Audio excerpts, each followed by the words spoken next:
안녕하세요, 여러분. 이번에는 첫 번째 방문객에 대한 학습 활동에 대해서 해설을 해볼게요. 여러분도 다 자습서는 구매하셨죠? 아무래도 고등학교에 올라가면 학습 활동에서 주로 문제가 출제가 됩니다. 그래서 학습 활동에서 얘기해주는 부분에 대해서 기억을 하셔야 되겠고요. 노트 정리도 돼야 합니다. 일단은 1번부터 살펴볼게요. 자, 이시여자가 사람이 온다는 것을 어마어마한 일이라고 표현한 이유가 드러난 시구를 찾아보자. 자, 첫 번째 부분에서 사람이 온다는 것은 실은 어마어마한 일이다 라고 하면서 사람이 온다, 사람이 방문하는 어떤 행위를 이렇게 이야기했고요. 거기에 대한 어떤 정서를 이렇게 드러냈습니다. 결과적으로 중요성에 대해서 이야기한 부분이겠죠. 그래서 시 안에서 이런 부분에 대해서 이야기하는 부분들이 나옵니다. 자, 첫 번째, 그는 그의 과거와 현재와 그리고 그의 미래와 함께 오기 때문이다. 또 한 사람의 일생에 오기 때문이다. 그래서 우리 앞에서 어떻게 봤죠? 사람이 온다는 게 중요한 이유, 과거, 현재 그리고 그의 미래와 함께 때문에, 그러니까 그의 삶과 함께 온다, 그렇기 때문에 중요하다 라고 했었고요. 또 그 과거, 현재, 미래를 약간 포괄하는 의미가 바로 일생이죠. 그래서 이런 시상 전개 방식으로 우리가 점층적이다 이렇게 얘기를 하기도 했습니다. 또한 마음이 오는 것이다. 자, 방문할 때 뭘 또 가지고 온다고요? 그 사람의 마음이요. 그렇기 때문에 그게 어마어마한 일이다. 이렇게 얘기를 했었습니다. 기억나시죠? 자, 그렇기 때문에 우리가 첫 번째 요런 시구를 파악하는 게 중요하다라는 게 첫 번째 학습 내용의 이야기였습니다. 넘어갈게요. 자, 다음 시구의 의미와 표현상의 특징을 바탕으로 이 시의 주제를 파악해보자요. 자, 옆에 보면 감상할 때 화자를 먼저 찾아보라고 되어 있어요. 그리고 또 화자가 대상에 대해서 어떻게 생각하고 뭘 말하고 싶은지를 중심으로 선생님이 얘기했죠? 이제 화자를 찾고 거기에 대한 대상을 찾아내고 시적 상황을 파악한 후에 뭘 보라고요? 정서 그리고 태도를 찾아보라고요. 그게 바로 주제라고 했습니다. 자, 그런 것들을 중심으로 파악해 봤을 때 우리가 이번에서 찾아야 되는 건 뭐라고요? 의미와 특징이라고요. 볼게요. 부서지기 쉬운, 그래서 부서지기도 했을 마음. 자, 요거는 이제 이렇게 반복이 되면서 마음에 대해서 이렇게 수식을 하고 있는데요. 부서지기 쉽다 라는 건 뭐예요? 상처받기 쉽다. 이런 식으로 이야기할 수가 있겠고요. 여기서 표현상의 특징 반복이 나옵니다. 반복은요, 운율을 형성하기도 하지만 의미를 강조하기도 한다는 말이에요. 마음의 속성을 강조함. 어떤 마음이요? 약한 마음이요. 자, 두 번째, 바람은 더듬어 볼 수 있을 마음. 더듬어 본대요. 자, 우리는 사실 남의 마음을 잘 알 수가 없어요. 그죠? 근데 바람은 어떻대요? 더듬어 볼 수 있대요. 바람은 어떤 거죠? 바람은 저 좁은 공간도 슝 지나가는 어떤 속성이 있잖아요. 그죠? 타인의 마음을 헤아린다는 것은 바람처럼 타인을 섬세하게 이해하고 위로하는 것이다. 요런 의미로 우리가 해석을 해줘야 된다는 얘기입니다. 자, 표현상의 특징으로는 그러면 바람을 뭐에 빗댔다? 이해하고 위로하는 건 사람이죠. 그죠? 섬세하게 이해하고 위로하는 건 사람이기 때문에 이제 사람처럼 표현했다. 의인법을 썼다. 의인법을 통해서 그런 태도를 강조하고 있다라고 볼 수가 있겠습니다. 마지막, 환대가 될 것이다. 환대라는 게 뭐였어요? 남을 대한 어떤 태도를 얘기했었는데 이제 상대를 정성껏 대하는 어떤 태도가 될 것이다 라고 얘기했습니다. 여기서 이다라는 어떤 평서형의 종결 어미를 사용해서 주제를 담담한 어조로 제시하고 있다. 이런 거를 볼 수가 있다는 거예요. 자, 결국 요거를 파악했을 때 우리 주제가 뭐라고요? 만남의 소중함과 상대의 마음을 헤아리며 정성껏 대하는 태도에 어떤 중요성을 전달하고 있다라고 볼 수가 있겠습니다.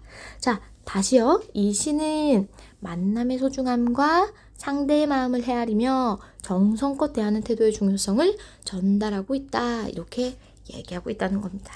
자, 지식어 부분도 한번 읽어보고 넘어갈게요.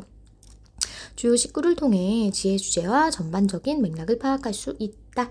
특히 반복되는 시구는 이제 시의 운율을 구성하는 주요 요소가 된다라고 우리한테 힌트를 주고 있죠. 또한 작가가 자주 사용하는 어떤 형태, 언어적 특징은 작가의 문체와도 관련이 있기 때문에 이런 것도 하나의 특징으로 생각할 수가 있다는 점입니다. 나 넘어갈게요. 자, 그 다음 이 시를 읽고 이제 친구들과 소통을 해보고 또 질문을 만들어 보세요. 그걸 공유하고 우리 모둠의 질문을 정해보자 하고 있습니다. 결국 이 질문은 시를 이해하기 위한 거 아닐까요? 그죠? 자, 첫 번째, 내가 시인이라면 누군가와의 만남을 어떻게 표현할까? 이 시에서 내용이나 표현이 아름답게 느껴지는 부분은 어디일까?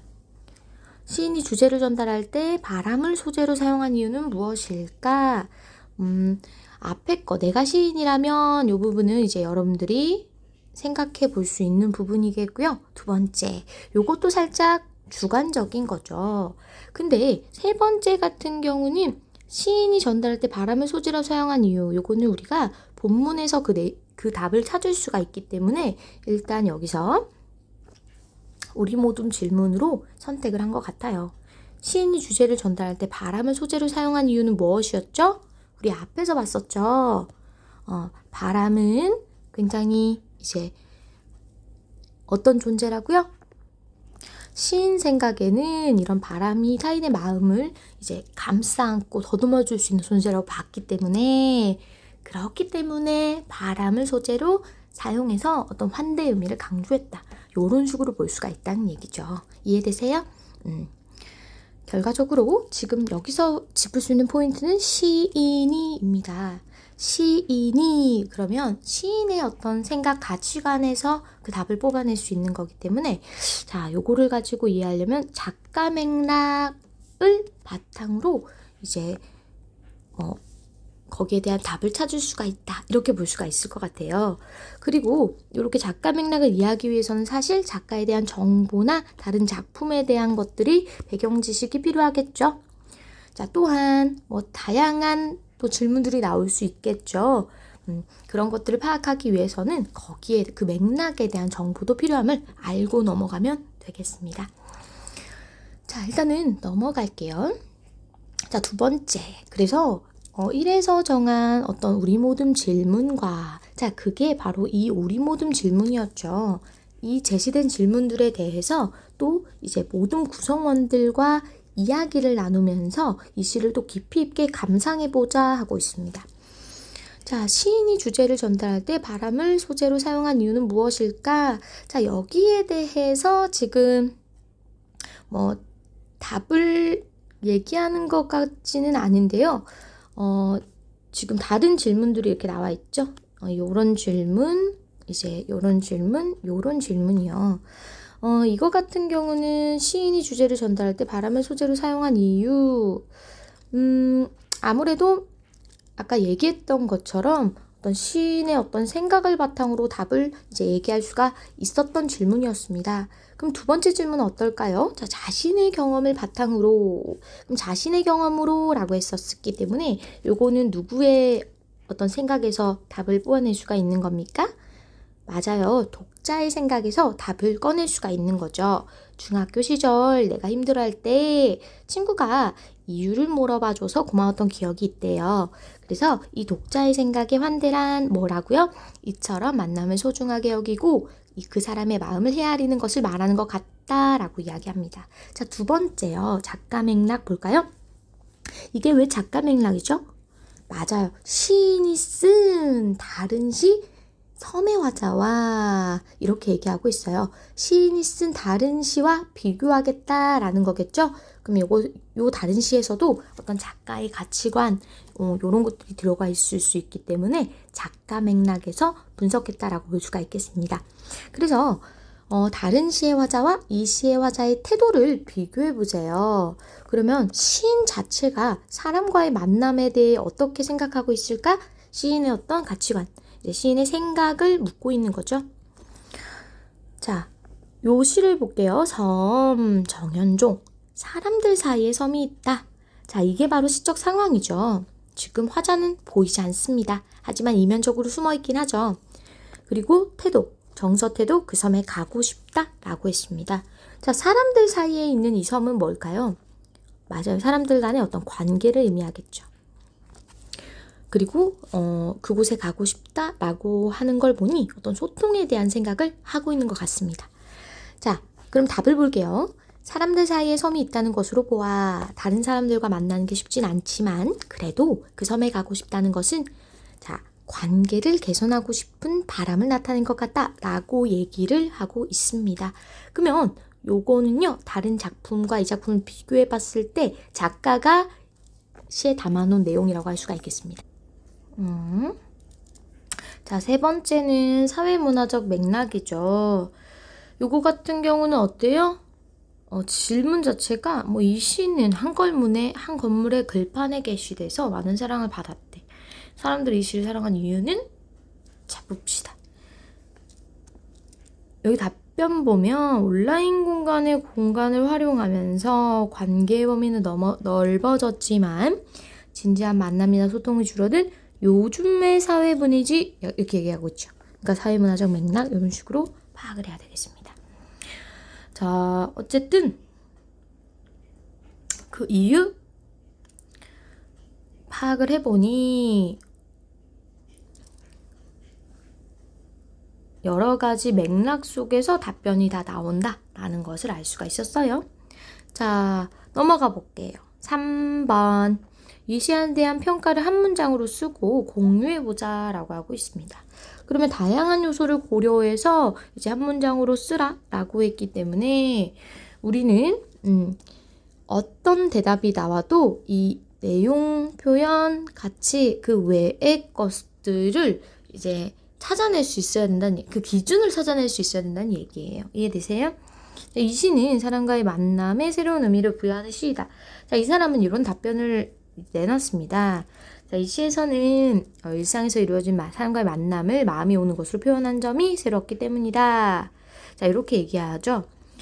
보니까 첫 번째 같은 경우는 어떤 내용 요소를 가지고 얘기를 하고 있습니다. 시와 시구의 함축적 의미를 가지고 얘기를 하고 있죠. 두 번째, 이 시는 나와 만나는 사람들을 소중하게 여기는 계기가 되었기 때문이다. 요거 같은 경우는 사실 이제 독자가 느끼는 어떤 바를 가지고 얘기하고 있기 때문에 그렇게 평가할 이유까지 어떤 근거를 어디다 둘지 그런 걸 생각해 놓으라는 얘기였습니다. 됐죠? 넘어갈게요.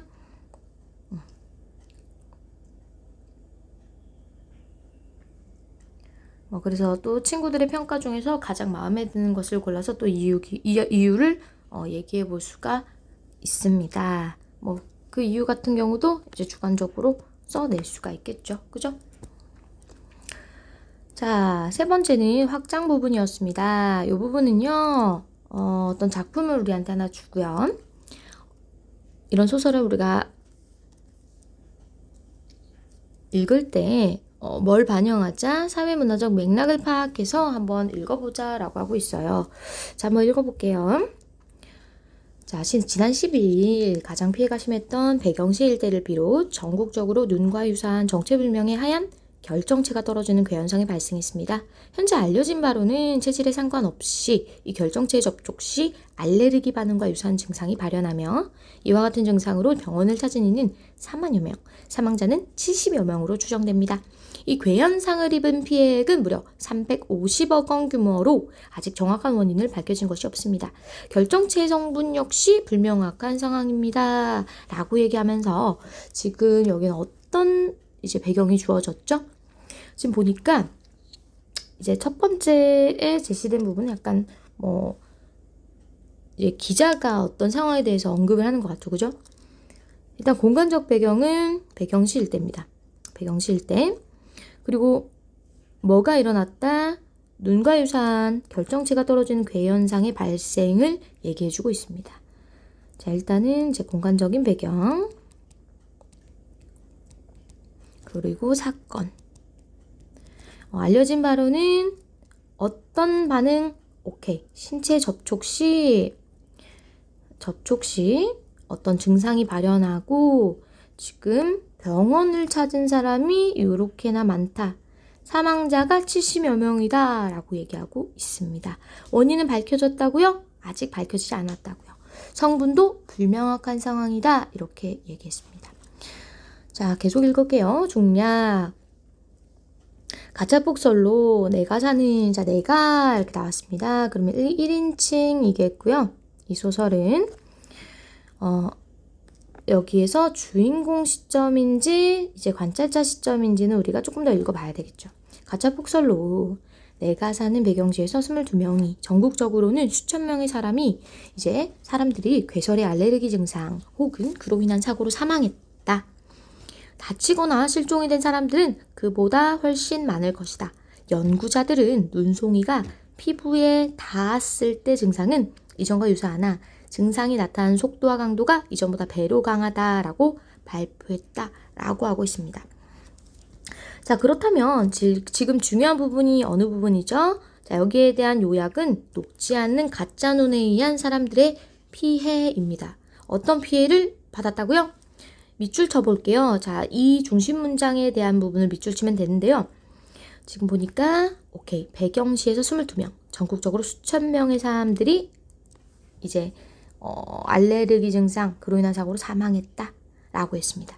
또 다치거나 실종된 사람도 많다 이렇게 얘기하고 있습니다. 넘어갈게요. 사람들은 눈송이가 스며들 일이 없도록 머리에서 발끝까지 하나로 이어진 우주복 같은 옷을 입고 눈을 퍼냈대요. 일주일이 꼬박 걸려서야 포크레인과 수거 차량이 지나갈 길을 텄습니다. 방역회사와 정비원 등 선발대, 자원봉사가 아닌 주민들도 전신을 단단히 봉하고 그리고 눈더미 치우는 것을 도왔대요. 피해는 더디게 복구되었습니다. 그 사이에 돌이킬 수 없도록 무너지는 것들이 더 많았다고 합니다. 자, 여기서 얘기하는 부분 뭐라고요? 녹지 않는 가짜 눈을 지우는 사람들. 보니까 누가 지우고 있대요? 방역회사, 정비원, 선발대 자원봉사자가 아닌 주민들도 도왔다고 합니다. 자, 굶어 죽는 사람들, 외로워서 죽는 사람들, 망하는 사람들, 망해서 죽는 사람들, 답답함을 찾지 못해 눈 위로 뛰어들었다가 그대로 발작을 일으킨 사람들, 대수롭지 않게 여기고 외출했다 돌아오지 못한 사람들, 돌아오지 못한 사람들을 찾아 돌아다니다 돌아오지 못하게 된 사람들, 느릿한 복구 과정 중 이제 그들의 시신을 종종 발견할 수 있었는데 몸집이 바싹 말라 줄어들긴 했지만 꼭 잠이라도 든 것처럼 하나도 부패하지 않은 깨끗한 모습이었다고 한다라고 합니다. 지금 재난으로 인해 사망하는 사람들의 모습을 봤는데요. 어떻게 사망을 하게 된대요? 보니까 여러 가지 모습들이 보여요. 굶어 죽고 외로워서 망하고 또 망해서 죽는 또 답답함을 참지 못한 사람들, 그죠? 대수롭지 않게 여기고 외출하 돌아오지 못한 모습들, 그죠? 그 사람들을 찾아 돌아다니다 돌아오지 못하게 된 모습들. 또 그 사람들의 모습들은 어떻다고요? 몸집이 바싹 마르고 잠이라도 든 것처럼 부패하지 않은 모습이었다라고 합니다. 몇 개월에 걸친 이 작업을 비웃기라도 하듯 거리가 모습을 드러내자마자 또다시 눈이 내렸대요. 진짜 눈과 가짜 눈이 마구 섞인 채로 어떤 눈은 녹았고 어떤 녹지 않았대요. 아무리 치워도 끝이 없다고 말하며 끝없이 치우는 이들도 있었고 치우길 포기하는 이들도 있었다라고 하네요. 다양한 반응이에요. 끝없이 치우는 사람들도 있었고 치우길 포기하는 이들도 있었다라고 합니다. 자, 지금 시점이 보여요, 안 보여요? 정확하게 보이지가 않아요. 일단은 이게 어떤 사람에 대해서 관찰한다라기보다는 내가 겪는 어떤 모습에 대해서 지금 이야기하고 있기 때문에 조금 1인칭 주인공 시점에 가깝지 않나 이렇게 생각을 해볼 수 있을 것 같습니다. 일단 주어진 것만 가지고 우리가 파악을 하고 있기 때문에 이 정도만 봐주시면 될 것 같아요. 자, 갈래 현대소설, 과학소설이죠.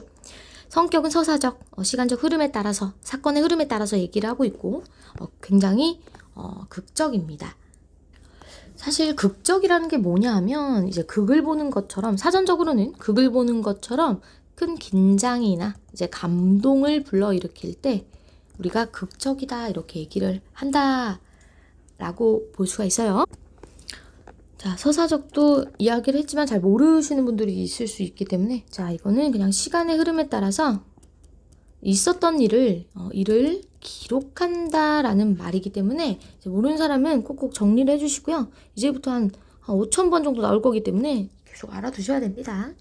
제재는 기후이변이었고요. 주제는 어떤 현실 그리고 거기에 대한 노력이다라고 볼 수가 있겠습니다. 미래의 기후재난 상황을 상상했다라는 점에서 굉장히 흥미로운 글이었고, 이런 재난 상황 속에서 이제 다양한 사람들의 어떤 행동 변화를 그렸다는 점에서 이제 의미가 또 있겠죠. 그래서 전반적으로 이제는 좀 경향이 바뀐 것 같아요. 조금 이런 미래의 일들을 그리는 글들이 이제는 많이 등장하고 있다라고 볼 수가 있을 것 같습니다. 자, 학습 활동으로 넘어가 보면요. 자, 도시의 모습을 정리해보자. 그리고 내가 주인공이라면 어떻게 행동할지 얘기가 나와요. 도시의 모습은 어땠죠? 정체불명의 하얀 결정체, 위험에 빠져있다. 그러면 이 나의 행동 같은 경우는 이제 여러분들도 한번 생각을 해보면 될 것 같아요. 우리는 어떻게 할까요? 선생님 같은 경우는 만약에 이런 정체불명의 눈이 나온다? 절대 안 나갈 겁니다. 집에서. 뭐 좀비 사태든 뭐 이런 사태든 그런 상황에 처하면 조금 두렵지 않을까요? 그죠? 일단은 사태를 지켜보고 TV를 좀 보고 그 다음에 정말 집에 먹을 게 떨어졌다면 그때서야 이동하지 않을까 싶어요. 이런 재난이 아예 안 일어나는 게 좋지 않을까요? 그죠? 선생님은 아기를 키우고 있기 때문에 이런 상황은 굉장히 무섭습니다. 자, 2번으로 넘어갈게요. 이건 좀 중요해 보이죠? 현실을 어떻게 반영하고 있는가? 우리가 소설을 읽는 이유 보겠습니다. 자, 작가 조혜은 씨는 이렇게 얘기합니다. 이 글을 처음 시작했을 때는 이제 여름이었습니다.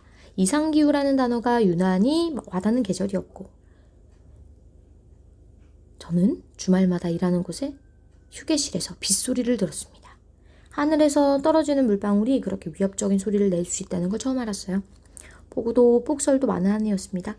이야기 속에서 눈이 그치지 않았듯이 우리 세상이 어느 날 갑자기 온화해질 리는 없지만, 또 이미 착실히 이상기후들이 몰려있는 것 같지만 그럼에도 그 속도를 낮출 수 있도록 노력은 해봐야 하지 않을까 싶습니다.